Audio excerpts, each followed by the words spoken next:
Hey everybody, Paragon Sage here, 187 with my review of The Witcher: Nightmare of the Wolf. So I turned this on after I completely dropped Blood Origin. I was like, well, I've seen this, but I kind of remember it, kind of don't. So I decided to give it a rewatch and see what I thought about it, and it wasn't bad.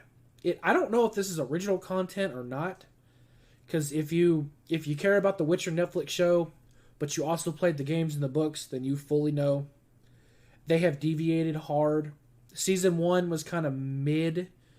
They kind of followed, kind of didn't. I stopped watching after that. Season two, I hear, is not good. Season three is his own thing, apparently. I don't know. It ain't even out yet. But this, I don't know if it was original media or not, but I still enjoyed it. Vesemir in Witcher 3 was just an absolute badass. So seeing his origin story, it's pretty tragic. I think when they're not filling out checkboxes for their agenda, good content can be wrote because I mean he was a full on Witcher. Like he was downing potions and uh he did the thing with his sword.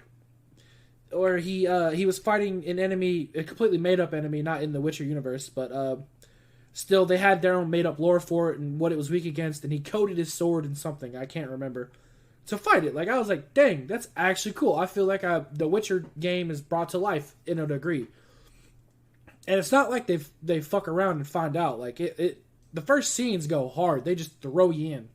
There was no mercy. There was just combat, and they went for it and they rolled with it.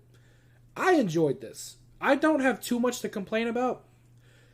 I genuinely, there could be improvements, there could not be, but you could tell towards the end they were kind of, I gotta do something, you know. I genuinely enjoyed it. The voice acting was good. The animation was pretty good. The fight scenes were sick as absolute crap.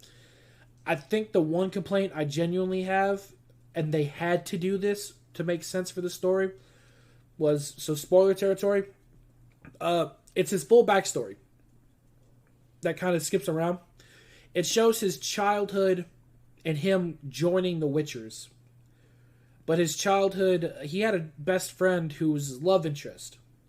And it's not revealed that the two characters we're watching, well, we know Vesemir, young Vesemir, and Witcher Vesemir are the same person, but we don't know that one of the side characters is his love interest and how many years have gone by since joining the Witchers. And so, as I said, spoilers, here's your final warning. They're in their 70s now. She is old. She has lived a full life without him.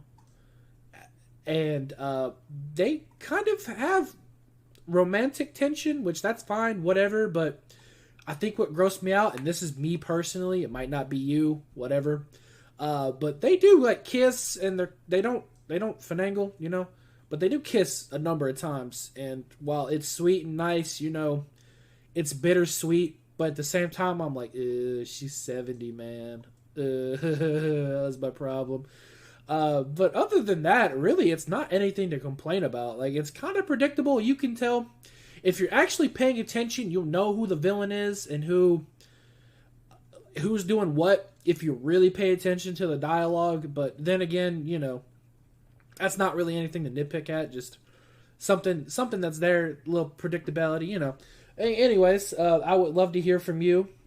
I hope you enjoy the rest of your day, and let me know what you think. If you agree, disagree, otherwise, you know. See you around.